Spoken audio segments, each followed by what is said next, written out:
Jose, brother, welcome to the show, man. You don't know, brother. Awesome, man. Honored. Oh, man, I really appreciate that. Yeah, Thank you brother. for allowing me in your home, in your studio, your subject studio, I should say. For sure. And so, I've had a few people come to me and say, hey, man, I know this guy, Jose Vivar, he's like, this is his story. You should just check him out, and if you're interested, get him on the show. Okay. So, as I look into it, and my fascination is with storytelling, and with story, and then with speeches and everything, and just being able to tell a story or have a really interesting one.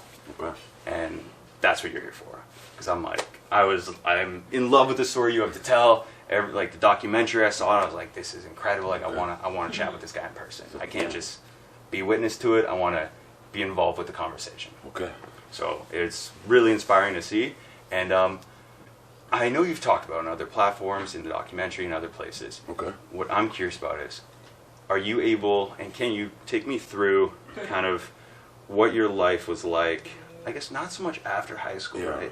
But kind of as like a teen and kind of coming into where we are now. How did all this transpire? And then I'll kind of Like right to now? Yeah, I know it's long in a nutshell, but High school, those were the days. Yeah. High school was the days, but yeah, we were troublemakers.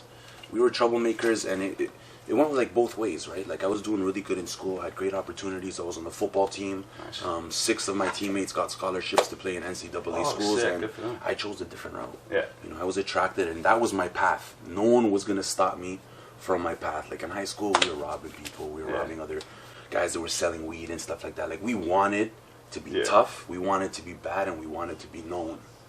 And that just transitioned into adulthood. And then it's just at a larger scale. And now you're in the drug game, and the same thing. You want to be tough, and you want to be known. And no one is going to stop you. Right, just at a bigger scale. Nothing is going to stop you. Even you get locked up. You know, I got locked up. That didn't stop me. No. I went in there, same attitude. People are going to know me, and I'm going to be tough. Yeah. So it kind of becomes like a status symbol, right? And it fuels you. You know, in that world, it fuels you. You get the respect level that you get. It's like a high. Yeah. Right. So, you know, did some time in my 20s, came out, got into the drug game, and that's where, you know, we were just flying high, man. We did it all, man. You name it, we did it, and it all came to an end in 07. Yeah. And, you know, in a way, I always say, like, it was a great, you know, I'm not going to say it was a great experience, but, you know, we did our thing. We did our thing. It was a learning experience. It was a learning experience, and we did our thing. We had fun, right? What I thought back then was fun. Yeah. 07, it all came down to end, and it was like a load off my shoulders. And I felt like I was able, like that was going to be an opportunity to recreate my identity, because I had my mindset on a certain identity from maybe age 14 to 26 when I got arrested. Right. And then I went in. So what I'm curious about with what you said there, in what way did it feel like a weight lifted off your shoulder? Like you didn't have a pressure anymore? You didn't have to live up to this 100%. Like, yeah? 100%. Like this identity? This identity that wasn't really me. But at the same time it was, but right? it became me. Yeah. 100%. And you know what? It's always going to... 100%. Yeah. It's always going to be in me. You know, like sometimes even when I'm working out with my son, and maybe the way I speak or my mannerisms, or it comes out. And you catch that though, eh? In those now I'm conscious of it. Now I'm okay. conscious of it when I speak to people, and I know it's always going to be something I'm going to have to overcome. It's kind of like an addiction. It's kind of like someone who's an addict. You know, they always say they're always going to be addicts. Me, I'm always, you know, straight up, I'm always going to have a criminal inside of me that I have to battle on a daily basis. Yeah. Interesting, except do you find more as you get away from that past, or as you get older and as you mature and as we all mature, do you find that's like it slowly goes more away, but you're more aware of the mannerisms at the same time? Like the further away from it, the more aware? I don't think it's as you age. I think it's as you do the work.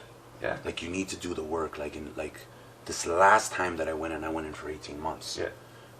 And that was a time where I suffered more in that 18 months and spent more time in solitude in those 18 months than I did in the previous years. And it's just kind of, you got to tell yourself, like, listen, like, this is not me. And it's just change. You know, you're changing, you're going to stop talking to people, even in prison. Like, there'll be times I'm back in, and I'm around guys that I know, and it's the same conversations. And I think that's relatable to everybody, not just in my situation. Right. Like, you're just around the same conversations, and there's something that just snaps in the back of your mind and says, hey, wait a minute. Like, this is holding me back. This is not who I like am. people at work, or maybe they're in a crappy job, or they're crappy or just, you relationship, you go out Yeah. with people to, I don't know, Red Fang, and you guys sit and you guys are just gossiping. and or, it's just or it's the same all complaining conversations. and stuff. Yeah. Complaining, and you know what? That can battle, go on for sure. decades. Yeah. And then you're just wasting time. So in my case, it was kind of, the criminal mindset. Yeah. And, I'm in prison, and these guys are all talking about how they're going to do it bigger and better outside. Yeah. But I have different dreams, man. Yeah. I'm 40 years old. I have different dreams, and it was just like enough is enough. Mhm. So these past 18 months, I just really, spent time doing yoga, a lot of reading. Interesting. One of my favorite books is called Inside the Criminal Mind, and that's a book that really sparked something inside of me and really made me conscious of that demon, that criminal side. What did it? Like, what lit that spark for you in that moment, if you can remember? The fact that I'm always going to be a criminal.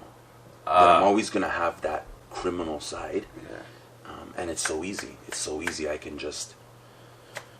So that's something that allowed me to accept it. Yeah. And say, I have to keep that at bay if I want to achieve goals. If I want, like, my kids. Yeah. My kids are right here. Like, that's my measure of success. Interesting. Right. Yeah. Cool. Because Yeah, man. I was one. So as I was kind of coming here in like the last couple of days, knowing and figuring out when we were going to do this, I was curious as to what you just said there is fascinating to me. Where you said you'll always feel like, I'll always be an addict. That's what people have said, Yeah. right? When that's their situation.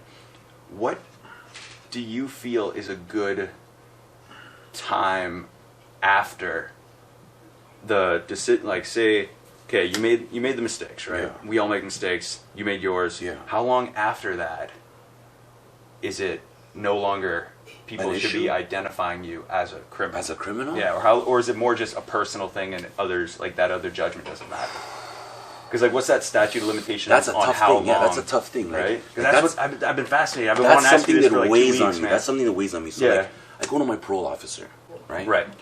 And my parole officer, the way he speaks to me, he doesn't speak to me as if who I am today.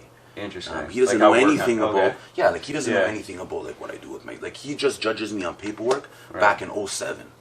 I was 26 years old, so Yeah. he's still talking to me as that guy that was bringing Still the reading drugs off the same. overseas and stuff like that. Like, Yeah. so that it breaks you down, man. I bet. You know what I mean? It breaks you Yeah. down. So I haven't even come close to really digging deep. Like I haven't dealt with my shooting. Mm-hmm. I've never really come to peace with my shooting. I haven't come to peace with some of the violence that I've seen and living the gang lifestyle. Yeah. I haven't had closure on those things. Huh. Right? So I'm going to the jungle. Yeah. My parole is done. I'm state property. I got this on my. I'm state property with this. They owe me for 3 more Yeah. months with this thing. You know what I mean? Dude. So Soon. after those 3 Yeah. months, I don't know, man. The jungle is calling me, and I'm gonna Yeah. just go live in the jungle for 4 months. I'm going back to Ecuador, and I'm gonna live in the jungle. And Dude. I was so hoping you'd say the literal jungle too. Like I'm going to the jungle, bro, because I've I'm never had that time. Huh. I've never had that time alone to deal with those demons, brother. That's when I run. Yeah. It's like a little battle. Like you're It's like knocking on the door. It's like a little. I'm knocking on the door to that war that I need to fight inside of me against that But guy that's you always can't going to do be it there. in every day. You kind of can't. what I we're can't doing do it the- in this society because, like I Huh. say, I got to see my parole officer Yeah. every week. All right, you have I'm obligations. reminded. I have sometimes family issues and stuff like that, and we all have resents, and sometimes Yes. my past is thrown back at me, thrown into my face. That holds me back. You know what I mean? There's a lot of restrictions. I got financial disclosure, and I'm not trying to make excuses, but Right, absolutely not. there's no way I can deal with that. Like I need to close this chapter of that book, this 3 months, Yeah. and then I feel that I can actually move on. And there's just too much noise, man. There's too much noise in Sudbury. There's too much noise in Toronto. Because and I had this written down because I was like, Yeah, man, for sure, here's brother. another thing I was curious with. Say after this parole, because you say it in the documentary, you do say, and I don't know if you recall saying this or where it's like freedom is your most important thing. You've said that 100%. more than plenty times on 100%. Instagram, social media, Yeah, right? And freedom. speeches, everything. That's your driving Yeah. force. But technically, that's not what you are right now, right? Not at all. Yeah, Sort of. technically, it's sort of like I say too. Freedom is a mind state. Like Right. there's some people that are probably feel more trapped, But and they can feel go they have anywhere. restricted, but they can go anywhere. So physically, I am limited, Yeah. right? But I am choosing to be free, and I'm choosing to explore. Whereas other people, Man, I that's guess, a really good way of looking at it. Wow. yeah, like I'm I not never thought settling, of that. brother. I'm not settling. Yeah. I just gotta keep Mindset. pushing, right? Yeah, for sure. Freedom is a mindset, man. Like even in prison, Yeah. there's you know, some of us are more free than some of the jail guys. Like they're working 16-hour shifts, and you know, some are good, but some are miserable. Some are miserable, and yeah, man. So it's and you can tell, you can look at them, and you know they're not free. Yeah, you're going home, but you're not free, and you're gonna be working here for the next 40 years, and you're gonna retire when you're 65. So who's more free, man? Me or you? Yeah, and we were talking about that earlier on the phone like a couple days sure. ago. It's like, man, that's that scary thing that 100%. I'm trying to bring with the show and bring awareness almost to this issue that people won't, society won't admit that there's a problem with that. There's a huge problem with that, and just like, you know what, man, you just made me think of something. So even the way I've been living now, like I'm living very carefree, very no regrets, and I want to continue to chase my dream. Mm-hmm. And even if I don't accomplish my dream, yo, I'm cool with that. But chasing that dream is what keeps me alive. That's what keeps me young. I'd rather do that than conform to a certain lifestyle. And I'm not saying like 9 to 5s and stuff like that are bad. Right. But because some are, I feel people enjoy. Exactly. Yeah. Some are. What I'm saying is, if you're gonna do that, then let it be your passion. Let it be, you know, a small part of your dream. But let's say, you know what, I give up my dream, and then I'm saying, okay, I'm gonna go work in the mine, or I'm gonna go do something. Yeah.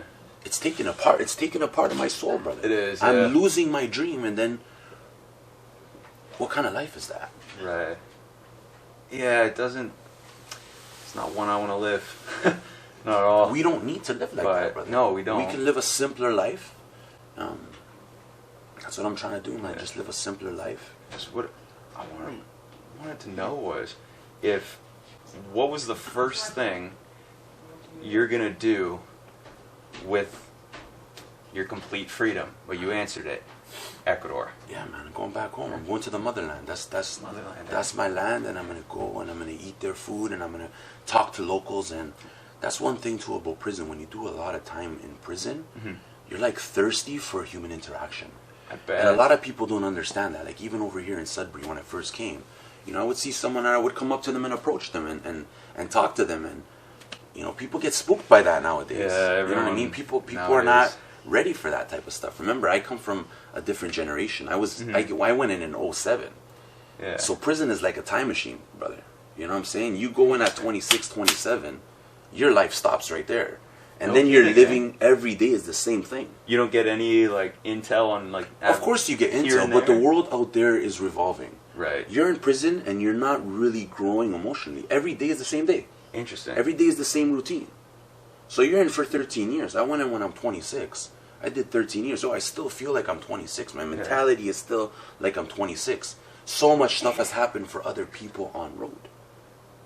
Wow, so you see all that growth and development in the world around, which is hyper speed, man. 100%. Nowadays it's hyper speed, growing with tech and everything, and then come out and now all of a sudden it's like 30, dude, that's a long time. 100%. And I come home and the technology is insane. Like I didn't even have the first iPhone from when I went in, and now I come out and everyone's on their phone. I'm walking and everyone's. Oh man.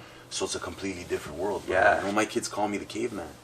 Christian calls me the caveman, but yeah, man. So it's just What?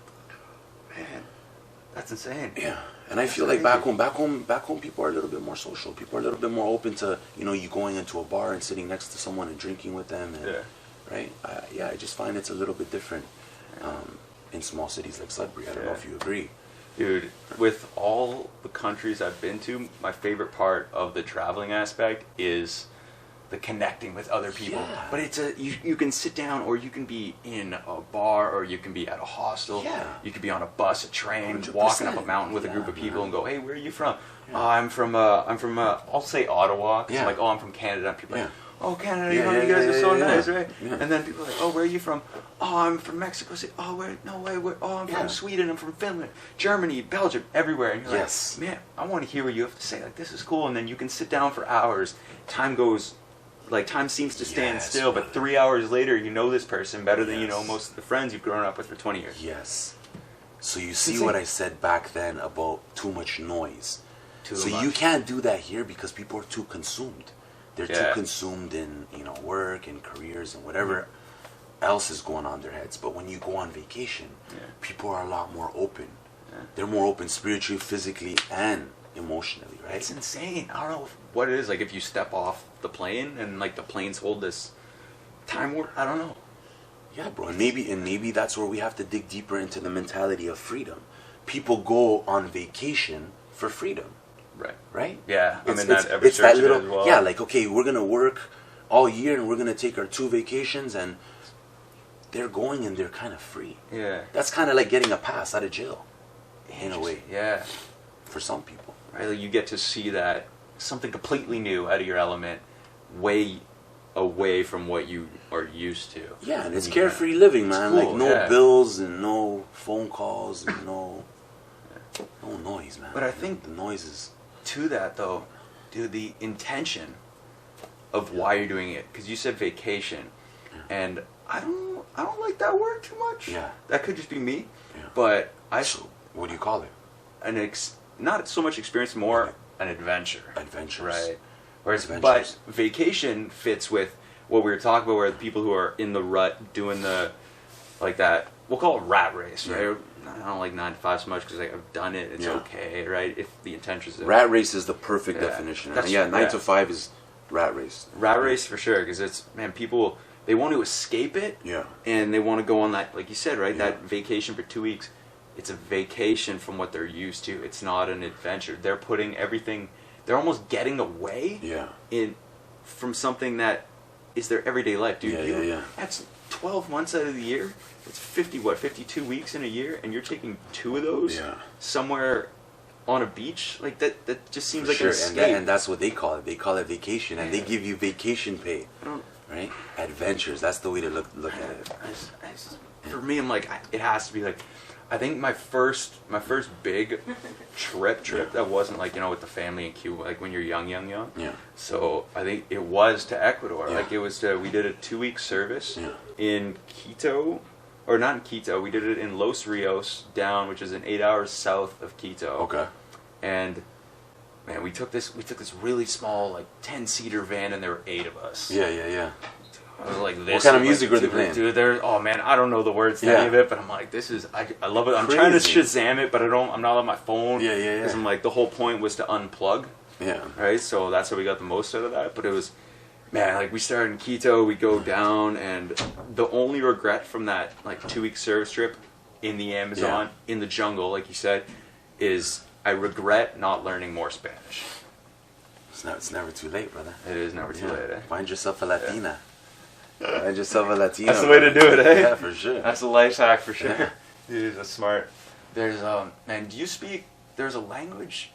Quechua? Quechua, yeah. Quechua. I know a couple words. My grandfather taught me one too. Interesting. Do you know where it stems from? It's from Incas. It's from the Incas. Yeah, that's the language of the Incas, brother. That's the thing I want to do. I want to go do the ayahuasca. No. I'm doing the ayahuasca, man. Straight up, bro. 4 months. Yeah, man. That's where the battle's gonna begin, bro. You know, I've heard great things about it, and that's what I'm looking for. Like, even me too. Like, it's tough, bro. It's tough. Yeah. Like, the whole identity thing. Like, I'm used to. Like, I've had this. I've held on to this identity so long. Right. You know what I mean? And even when I came out, and when I came up to Sudbury, and you know, I delved into the legitimate world, and you know, started doing good things, and I saw success there the same way I saw success in the other world. Right. And it gets to your head, man. It feeds that old ego. Mm-hmm. Right? Yeah. So I really need, man, it's tough, man. It's super tough. I can imagine. I won't even lie. Yeah. You know, you think about it every day. Yeah. How easy it is. Money, you can make it like this. So how do you fight that demon in a materialistic world? Right, where everything's on this and it's this for that. And the bigger it is, the better, the shinier. Instagram, you see how it is, man. It's you know, it can consume you. It can. And, man, have you seen, I think if you haven't, like, eat it up right after this, like the social dilemma. Yeah? Crazy. Dude, it's crazy. It makes me not even want to be on my phone. That's it. But it's like you kind of have, like, you almost have to, but you do have to. But that's what I mean too. Like even like talking to my son and stuff. He's like, listen, man, you go to the jungle, you can't, like, you gotta leave your phone behind. And I know you will, or you'll. I don't know if I will. I don't know if I will, but I think that's I have to do that. Yeah. You know, like if you really want to do that work and full search and have that full experience, you can't have your phone, right? Right. Do you think now, bro, will you get a, do you have like a system in place in your head? Like, what's your process going to be like? Oh, when you land, I'm going to walk this with, you know what I mean? Like, do you have a system for kind of how you're going to attack those demons or get closure or what? I just want to meet wise people. I just want to talk to older, wiser, even younger. Yeah. I want to talk to wise people, man. I want to hear their stories. I want to hear what they've been through. I want them to tell me their stories, how they got through it. And I think, just it's you know, the same spirituality that has been there since the beginning of the time. That's in the jungle. So I want to learn about that. I want to learn how, you know, those people have persevered. And hopefully they can give me some insight into what I need to do for myself. Interesting. There's been so many fascinating people I've met. Not just with, like, Ecuador, we had a jungle guy named... Ecuador's beautiful. Dude, it's beautiful. Underrated. It's underrated, lad. There's some pictures I have I could send you after. Yeah, please. That looks sick. It's the land of volcanoes, man. We got the Amazon. We got beach. We got the mountain regions. It's incredible. It was one of those things, man. Those roads, though. The roads are scary. They're terrifying. The roads are scary, man. One false turn and you're... And it's not just like you're off a rock cliff and you see the next road there, and if you land the right way, you're good to keep going. You don't even see the floor. No, you don't. And it's all fog. Man, I have so many cool photos. I'm glad you got to experience that, brother. Me too, and that's why when I saw I think it was the Ecuadorian flag in your Instagram name or in the bio of it, and I was like, that is. Yeah. I want to hear about this. Yeah, 100%, brother. It's like, how young were you when you left? No, I was born here. Yeah, I was born in Toronto. Yeah? I was born in Toronto, brother. Yeah, my parents came in 1974. Okay, yeah. I have an older sister. They came, they worked their asses off. And, man, grew up in inner city Toronto. Yeah. Got kicked out of a whole bunch of schools in Toronto. I finally went to Forest Hill. Jewish kid.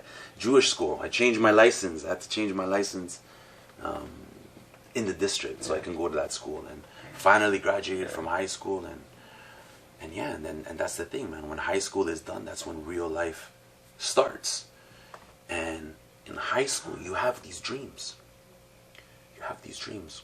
Like in school, like my dreams when I was in high school was, you know, always from young I was working at a nonprofit in Christie Pitts. Yeah.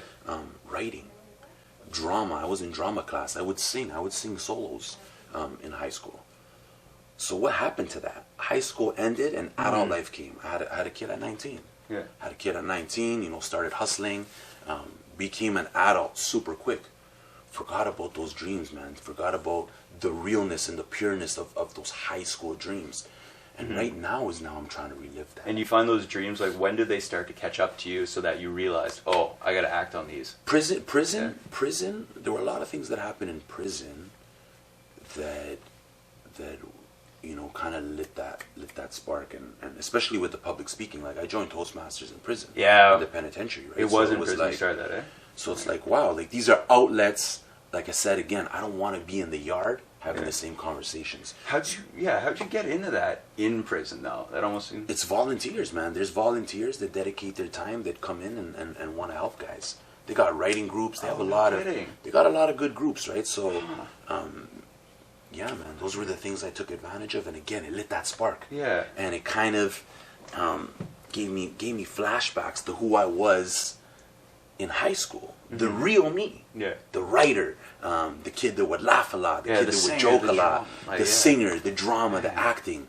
And that's what I want to get back in. And it's not I'm not looking for success, but I want to chase that dream because it makes me feel alive, and maybe even inspire my kids to follow that. You know what I mean? Yeah, and sharing the story, which is like and the majority sharing my of it. Story. Yeah, sharing my story. It's a crazy cool, like interesting story to pick apart and like.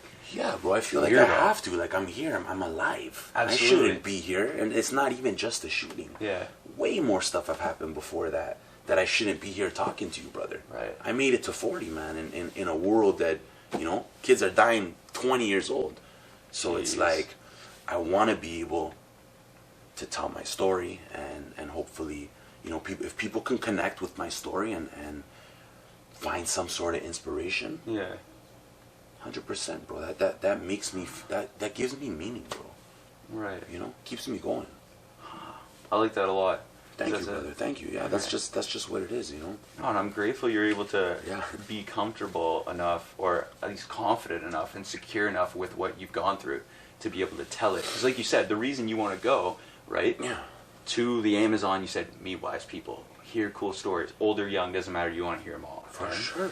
And that's what you're doing, and that's what I'm trying to bring for other people as well. That's how we linked up. I'm like, man, everybody's right. It's for sure. And I was same thing with Jenna. Like my like a couple days ago, that was my whole thing. That was her whole thing. It was like she would go to coffee shops. And this might be a cool thing, or maybe some and talk to people. Yeah, exactly that. Exactly. No, but see, that's what the world needs, no laptop, bro. nothing. The world, especially at this time, needs to see different perspectives. Yeah. Needs to see different But perspectives. we can't because everything's so limited. So Exactly. it's like you go to a coffee shop, you're even saying, you're like, people are very like, whoa. Yeah. It doesn't matter if they know you or not. They're like, I gotta get a less intimidating face, I guess. For Jen, it's easier. Yeah. Jen can much go up, easier. hey, you know, for me. Yeah. But like, I'm working on the main mug. There was a there's this dude, like author, if you've heard of Malcolm Gladwell, I'm sure. He's the man, of course, man. Yeah. Tipping Point. Outliers. Outliers. I haven't read Tipping Point though. Am I missing out? Like no, it's the same. It's the same. It's same the same. idea? Yeah, it's the same. Nah. Yeah, it's the same as Outliers. Okay. Yeah. That's all I read, bro. Malcolm Gladwell, Robert Greene. Robert Greene has some crazy books. Yeah. Dude, there was Malcolm Gladwell did I guess because Jen was telling me as well. She was like, with Malcolm Gladwell, he would, I guess, a style he would use to get inspiration for stories, or even just hear stories. We'll go to a pub or a what's it called, like coffee shop. Sorry. Yeah. This might work as a strategy for you, like Yeah. you said. You know, she's probably easier for her to approach people. Yeah. Even though she said, she's like, with COVID, it's a tough time. Like, Yeah. I have a tough time doing that because I'm starting to like imply that technique a bit Yeah. more for this exact reason. Yeah. Right, the storytelling aspect of it, and hearing and seeing kind of what this guy Malcolm does is just fascinating. So what he would do is he would go with his laptop, sit down, and just open ears and listen to what everyone else is doing. Yeah. And you could even do it where if you don't need to get work Yeah. done, or you just want to be inspired, Yeah. no phone, no laptop, you're almost forced, because you crave connection. 100%. Well, right? I do that, man. I was just Yeah. doing that at Couple Joe's the other day. Really? Yeah, man. Left the phone in the car, just went in there, and I was just observing. Treated myself to a nice latte, a nice little dessert. And yeah, man, I feel that. Like, you just listen to people, and it's just like life. You hear people laughing, and you hear people arguing. Or I even had an Instagram post that I went to the cake, and I went there alone. The same thing. You hear people arguing, you hear some people laughing, you see some people smooching that are in love, and and it's beautiful. Like, technology, I feel, has made us less. We don't observe those things. No. We don't catch on to those No, we little don't. simplicities in life that are beautiful. The simplicities of life are beautiful, man. Yeah. And that's what I think inspires me and drives my. I want to travel. Like, dude, that's why I went all across the country this last year, or this 2 months ago. Yeah. Where did you go? I went. That? Yeah, I went as far north as Victoria, and then drove back with 4. How of my long best does friends. that take? Dude, it was Like 2 months? we did 2 weeks. Where would you guys camp? Like on the side, Side of the road, In a tent? in a tent. We were just talking about Lie that. on the That's van, another. dude, like, but we were gonna originally go to Ecuador and then Peru. Yeah. And we were gonna like motorbike. Man, it was gonna be sick. But then we're like, we'll settle for traveling across Canada. Yeah. Like, you've been to Vancouver. Yeah. How nice is it? Crazy, bro. Everyone belongs in Vancouver. Everyone. Yeah, man, that's the spot. You'll find smell all of the your ocean. people. Yeah. Yeah, I went to Vancouver, and I'm like, I'm gonna live here one day. I love Toronto. Yeah. Sudbury is beautiful too, but Vancouver is it's just a different vibe there, man. My aunt said something like, because my mom told me, she was like, Glenn, your aunt's going to tell you and try to convince all your friends to move out west. Yeah. First thing she said, hey, so you guys moving out west yet or not? And we were like, well, I guess I want to. Like, man, it's a sick place. Yeah. Like, Vancouver's unreal. Yeah, for sure. You were there for Toastmasters, I was right? there for Toastmasters. I used to go back in the day, and yeah, just like the party scene, and it's a nice spot. And there's something about out west and then that trip and then looking for, it's like you're searching for that connection with people while trying to stay disconnected and just, you're trying to live. That's what it is to me. It's a living thing. I don't want to feel like anyone has that control over me and like control over what I'm doing. And when people are like, oh, why are you going? It's COVID. I'm like, it's me and 4 of my buddies, and we're interacting with 5 people along the trip. Pump the brakes. Yeah. We're going to explore. There's mountains. Maybe oceans. people say that out of jealousy too. Yeah, I think you know what I mean? Like, I don't know, man. I think there's nothing better. Now I'm realizing the importance of like connecting with nature. You know, I notice little things. You know, I noticed the trees and the colors of the leaves, and like I wouldn't notice that stuff before in the city. In the city, you're flying, brother.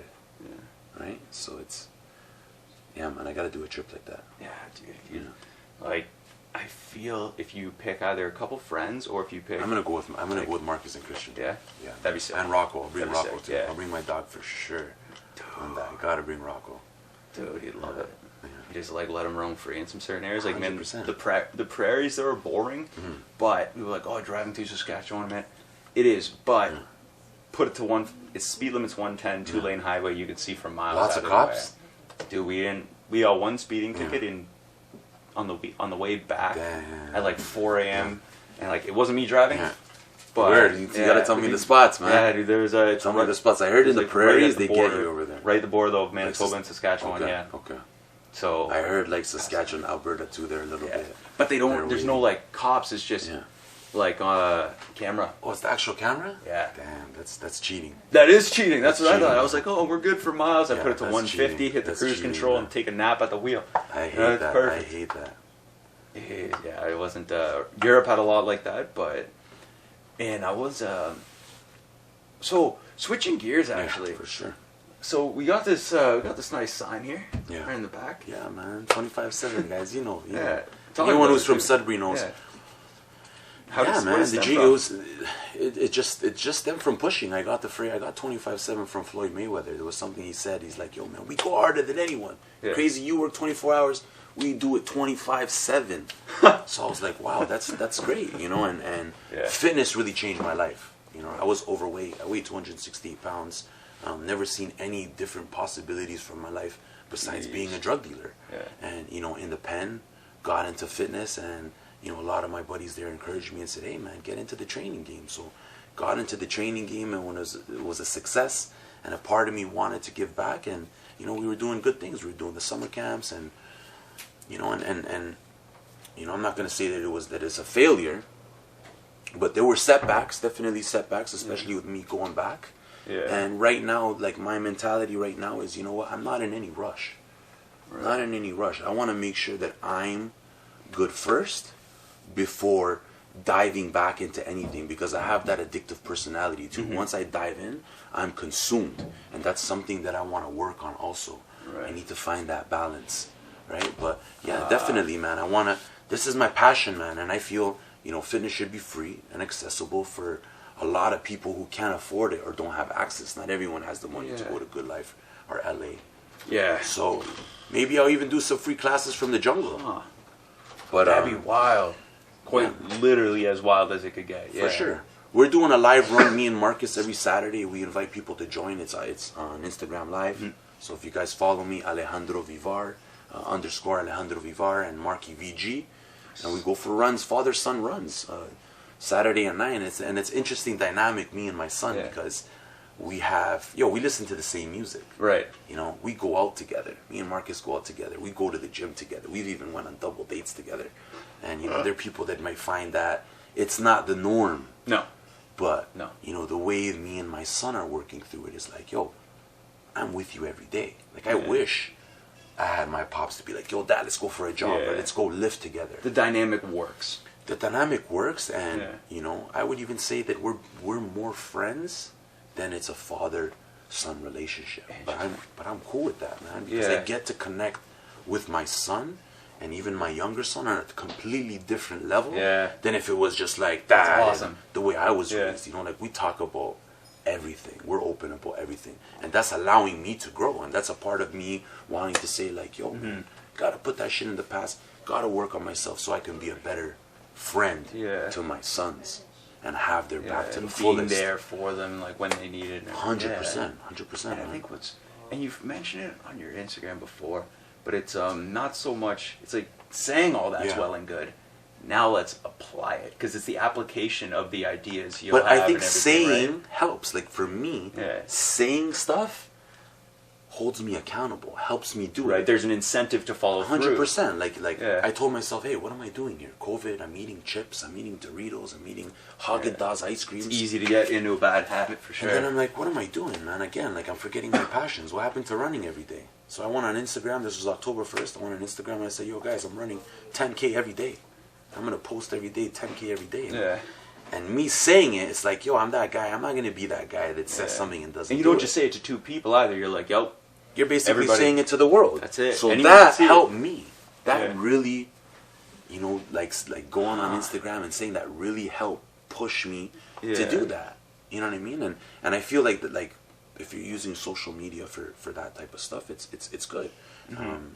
Even in terms of the time, like sometimes, you know, we're on Instagram for about an hour. I'd rather be putting stuff out than watching. Right, you'd rather be that's just my mentality. A creator than a consumer. 100%. And that's that.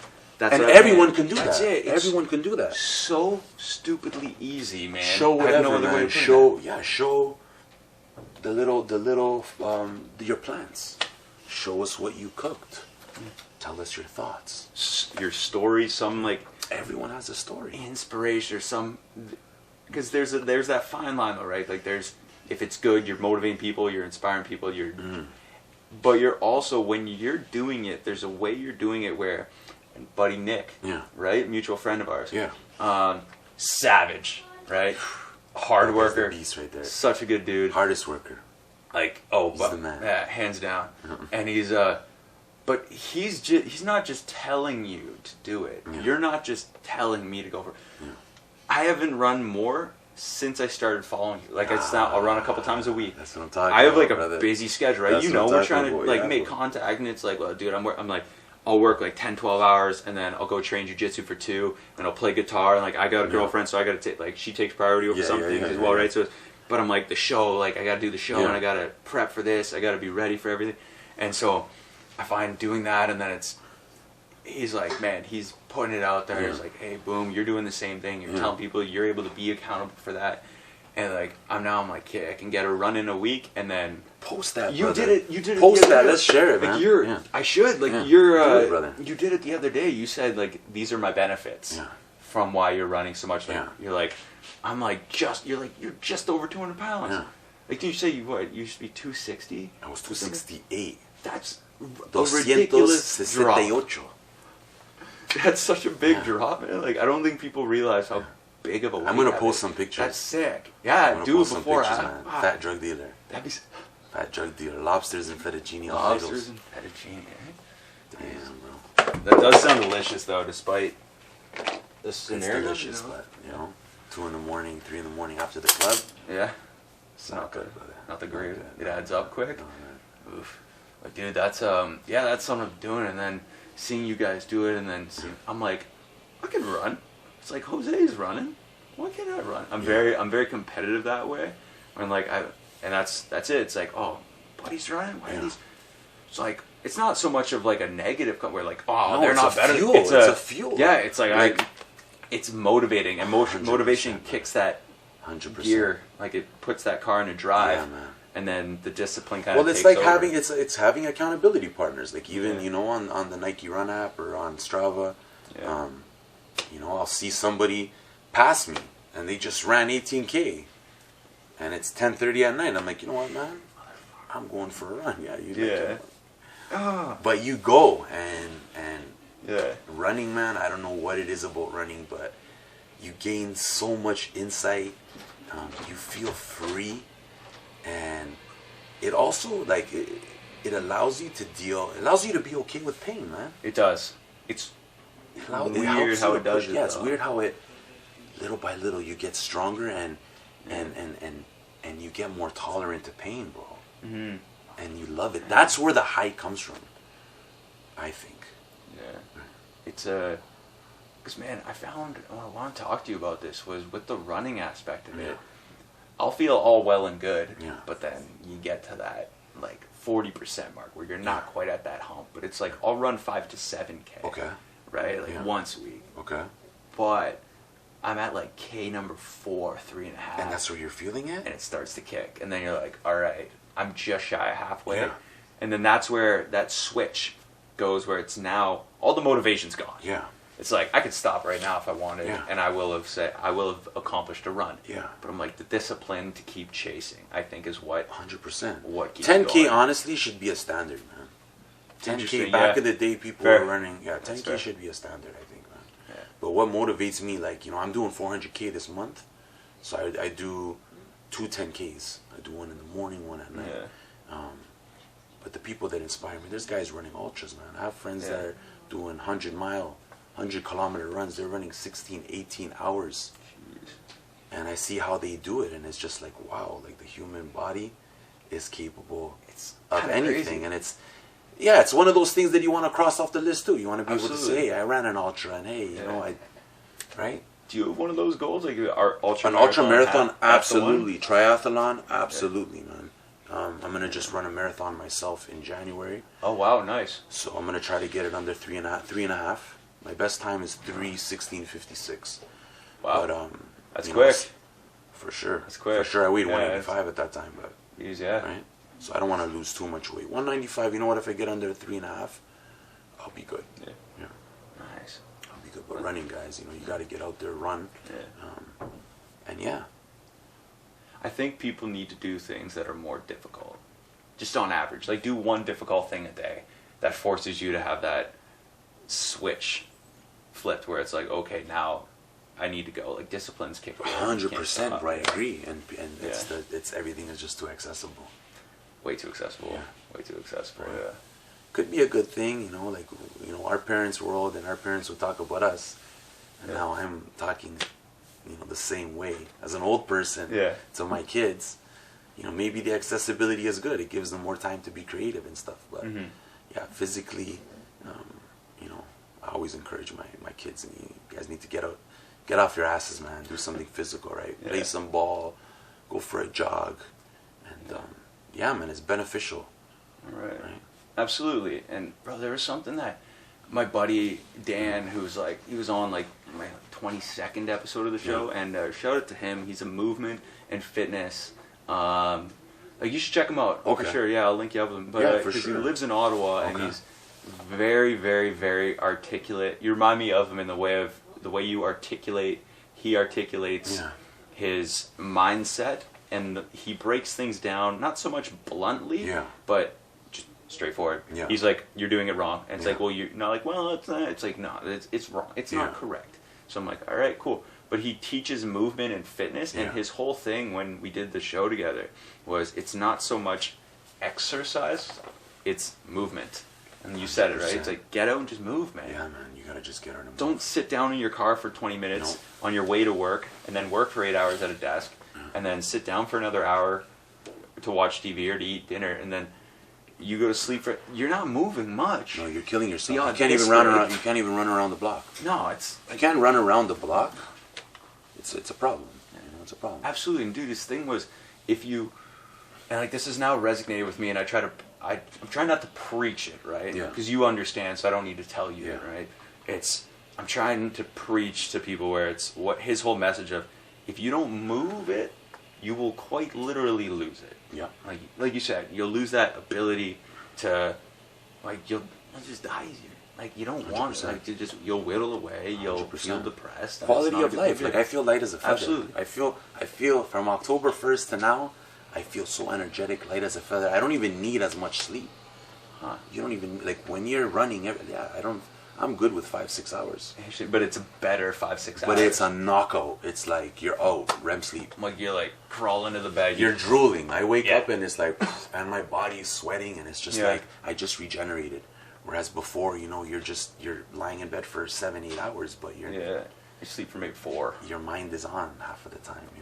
That's just the case with me. But yeah, it takes you further to get into that deep sleep, and then by the time you wake up, you're 100%. Running with this thing has been a challenge still, man. Yeah? Yeah, man. I found a way. I wear 2 socks now. So I'll use one sock. Yeah, because it rubs, right? It rubs on the on the ankle, even when I'm wearing socks. Yeah. So I'll put 2 socks on and I'll roll it up to just hold the ankle bracelet up, right? Yeah. Actually, well, I mean, dude, you got a solution. You can't stop us, bro. Can't stop us, yeah, man. Can't stop us, nothing. So what, with 25/7 Fitness, and then you were running, and I hope you don't mind getting into this, because I'm really curious about it. When you ran a boot camp, and I want you to take me through that day. Yeah, 100%, man. 100%. Like that situation, what you kind of remember of when you were shot from man. boot camp. I know you want to get like closure from the joint, super energetic, loving life. They gave me I started working at Good Life on Peep and Danforth in Toronto. And nice. I'm just loving life. Yeah. But again, like I'm doing the 9 to 5. I'm building someone else's dream. I told myself, hey, what about my dream? What about 25/7? So this was a concept that I came up with in the pen. I wrote a business plan. We had an entrepreneurial program in the pen. Interesting. So I'm like, you know what, man? This is the plan. I'm going to start doing boot camps. Christie Park, my old neighborhood, my old stomping grounds. So I would jog. Same thing. I would jog. I'd have a stack of flyers and I just pass it to people. Yeah. Boot camp, free boot camp. 8 a.m. Saturday. Come train. First day, easy. 63 people, man. Jeez. Dude, congrats. That's wild. I felt like crying, and I told everyone, like, honestly, thank you guys. Like, wow. Like, this is my dream come true. You don't understand how much this means to me. 3 months ago, I was dreaming of this stuff. Yeah. And it happened. That's wild. So gaining so much momentum, and people were coming from all over the city to come, and they were loving it. And again, it gave me that purpose.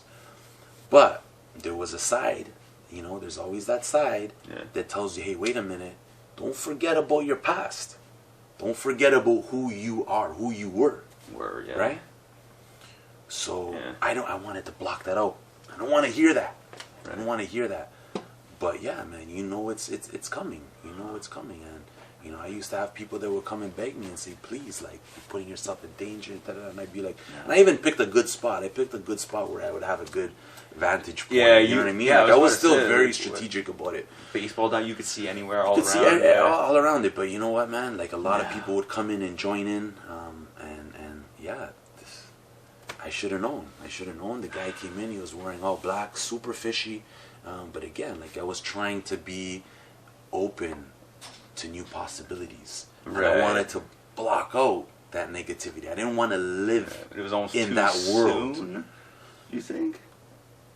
Maybe, or, obviously you were trying to you're like, nah, fuck it. Like, this is my dream. Listen, I'll be honest, it's a miscalculation on my part.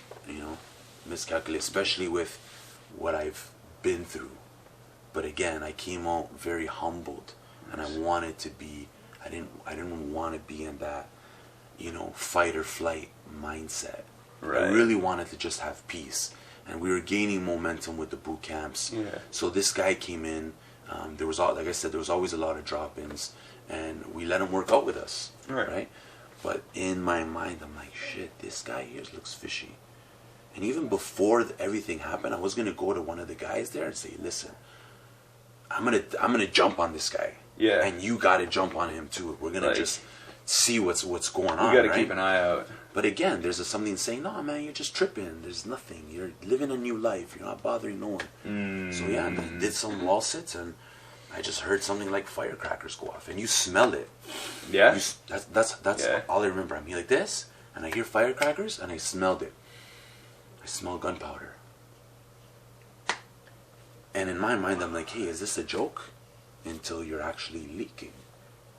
and then everything moves in, it goes in slow motion, and then everything just, and then it's pandemonium, people screaming, I'm losing my breathing, and yeah, man, that was one of the craziest, most surreal experiences of my life. But like I always tell people, I always knew I was gonna go through it. So when it happened and when everything started moving again in fast motion, I'm like, okay, this is it. This is it, and I'm gonna survive. I'm gonna survive. And you know, my son was there, my whole family was there, and if my family wasn't there, I think I would have died still. My family being there, and even all the support, everyone from, not one person from the boot camp, everyone wanted. There was a circle around me, man. When we got to the top of the hill and the ambulance came, surreal experience, man. It's not fun, man. It's not fun, but stay in school, kids. Straight up, but yeah, man. It's a part of my life, and I survived, and what more can I say, right? Yeah. Wow. Yeah, it was something I was not I wanted to ask you. Yeah. Right. Yeah. Because my whole point with the storytelling and hearing yours is I want to understand the perspective that you have to share. Yeah. So some people don't have to live the experience in order to learn from yours. Yeah. If that makes sense. But that I've learned the reality is people don't listen. Like even the gun problem in Toronto, like I used to think that, hey, we could fix it and we can change. And you know what? The kids that are hardened, the kids that are doing these shootings, they're too ingrained. Like I go back to me 19, 20 years old. I don't care if you're 40 and you've been through shootings and you were this or that. You can't tell me to get out the game. You can't tell me to put my gun down. I'm making X 2, 3, 4, 5 grand a week. How are you gonna tell a kid that's banking 20 G's a month to put his gun down and stop doing what he's doing? Yeah, there's no incentive. There's nothing stopping him. So even in my, like, that's my path. Wow. That's the path, man. It's kind of like destiny. You know, when I got shot, that kind of was you know, the end. I feel like it was the end. It was like a different, like almost a version or a character had died. 100%. Something like that. 100%. And it's like, no. It was like a rebirthing of... It was a rebirth and a reset. Yeah. Absolutely. Absolutely. That's interesting, dude. That's wild. Man, that's wild to me. Jeez. I'm trying to... But that's what I'm saying. We have comprehend that. Like, brother, without adversity, without struggle, like, we're never gonna build character. Yeah. You know, we can't be scared in life. And of course, my situation was extremely drastic, but for me and all the stuff I did and the work I needed to do was necessary. But a lot of people are scared to, you know, face adversity or face judgment or... Judgment is a huge... Nowadays, everything on this, dude... Oh, people don't want to say anything. You don't have to go far for judgment. People don't want to talk about... They don't want to say their opinions or nothing. You know what I mean? They don't want to even post their pictures because they feel like... Judgment, like you said. Judgment, yeah. But that's you're never going to be yourself. You're never going to fulfill your potential. Yeah. And right? You're in a bubble. You're in a bubble, right? So... Yeah, it's unfortunate. And I find, especially now with social media, you're forced to almost...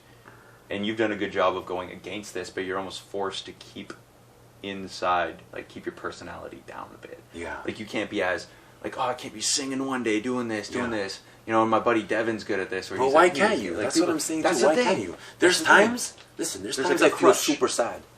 Yeah. There's times I feel like I want to sing. There's times where that aggressive side comes out. Like there's times I'm jogging and I get angry. Yeah. And I get angry and I want to express that anger. And I want to tell myself that, hey, yo, it's okay to be angry. I don't have to pinpoint it on something. We're humans. Right. We have to embrace those emotions, bro. Yeah. You know what I'm saying? Absolutely. And people are scared to show emotion. People are scared to be their authentic selves. Like even me. Like, you know, today on Instagram I talked about crying. You know? Yeah. I remember that. I would never have talked about that 10 years ago. Nope, probably not. That's things that I would do alone in myself. Yeah. Right? Because I would perceive it as weakness. Where now I perceive it as strength. Right, because it's a confidence that you have to express that emotion. 100%. Yeah. 100%. That makes sense. That's like I like this because eventually I want to do something with Marcus too, and I like how That'd you said cool. coffee. That's what it all. Because that would be a sick thing is to get a coffee shop, to talk to a local coffee shop and see if they would. I just went to one on Cedar. Yeah. Was in front of Rexall? No, there's one in front of Rexall. There is one in front. What's it's it called Capo something. Oh. Jen, we're going tomorrow. It's Capo something. It's an Italian, like an authentic Italian cafe. I know what you're talking. I know where you're talking it's about. It's beautiful inside. The ambiance. Yo, shout out to them still. Yeah.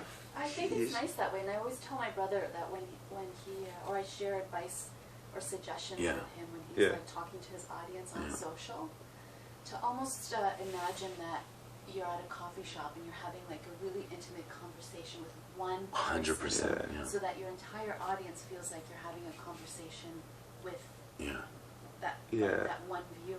Yeah, interesting, and that's a cool perspective because the power of conversation, I think, and I've noticed it way back when I first started, is the development of more so not so much like not just the level of the conversation between my guest and myself, but the level of conversation changed where it now feels less forced. I'm not like, what do I ask him next? And you're looking at me like, bro, are you, like, you're 49 episodes in, and this is how you're, like, come on, you asked me, like, this is my time. And it's the power of the conversation, having that, it's a huge skill to have and articulate how you feel without, like you said, coming coming with across practice too. It does. It comes with practice. Like I listen to guys like Joe Rogan and stuff like that. Like, those guys know exactly what to say. Yeah, I aspire to have that conversational ability. Yeah, they get you talking about like what people want to hear about. You know what I mean? And that's like some of his techniques. Like I'll listen to his stuff and podcasts twice every episode. One, to listen as I'm a host. I want to hear how the host is telling the story and asking questions, and then I want to hear, okay, now let's actually be entertained for the educational purpose or to laugh if it's comedy. Yeah, I think you just have to go to guys and say, listen, just talk to me. I'm your boy. That's it. I'm your boy. We're chilling on the couch. That's it. And that changes the mindset, right? Because even like you said, like we can get tense and stuff like that. You know what I mean? And maybe at times, like, it has to just be conversational, like two buddies chatting, right? Yeah. That's what it is, bro, you know? And it's a body language thing as well with the, like, 3-person setup, right? Where it's like, hey, we're talking to each other, but we're trying to do it in a way where we can let the audience in on a conversation between ourselves. Yeah. Right? It's like, hey, you're that person. You're Malcolm Gladwell at the coffee shop listening to you and I tell stories, and then that guy's sitting on his computer going, is he asking him about this kind of question? How is he going to react to that? Oh, great follow-up.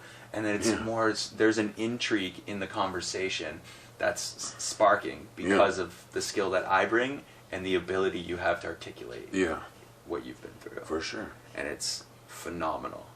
And I'm like, man, it's intriguing above all else. And I'm like, I'm grateful that we're able to do this now instead of like if you're episode 5, I'd be like, it'd be a lot of uncertainty in my questions, where now it's like, I know my preparation, I know what research I've done on you. If I say something that's wrong, we've talked about like any keywords, and then like come on, brother. It's it, right? Yeah. It's easy. Yeah. It should feel natural, and I think you're the reason why many people, for this reason, I think alone, above all else, why they're like, yo, get Jose on, was specifically, all of them said your ability to articulate what you've been through. And I was like, this is going to be good. Yeah. So it's like, anything, I'm like, let's just hear his story. I'm like, I want to do research, but I don't. I'm like, I'm not just gotta hear. You gotta hear the raw. You gotta hear the rawness. Yeah, and it's more natural. Rawness, right? It's more natural, man. It's yeah. I feel like I still have a lot of time to go, and I feel like I still need to talk about it. Yeah. But eventually, I don't want to talk about it no more. Interesting. I want to get to a point where I don't talk about it no more. There's two sides of me react when you say that. One, I go, I'm glad I got you before you don't want to talk about it. That's the like host in me that like, hey, let's perfect. You're able to sneak me in. But the second thing that goes is, I'm grateful that there, like, for you and being able that there will be a time where you're like, that was somebody else. Yeah. And that's, whether that's post-jungle, post-ultra marathon, post, like, multiple location of 24/7 fitness, right? Whether it's all these dreams and you're like, man, if I can do that while I've gone through all this, please.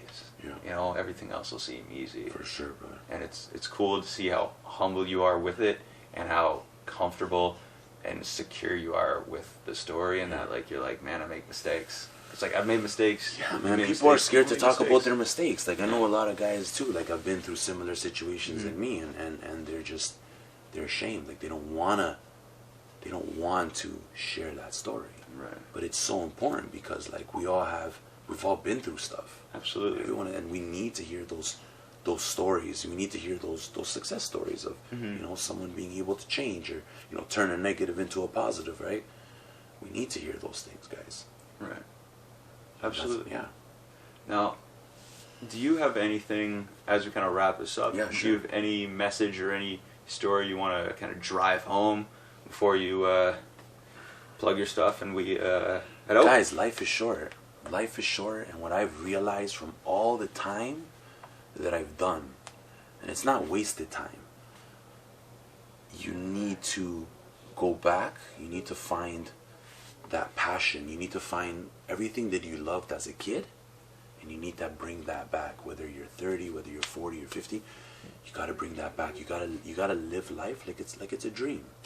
And whether it was you liked painting, you liked to play soccer, you liked public speaking, you liked writing, you need to do that, and you need to put in work. You need to not just do it half an hour a day, or make it a big part of your life. And you know, that's how I'm experiencing freedom, and that's how I'm experiencing a new beginning. It's keeping me alive. I could have just came out and said, hey man, like, give up.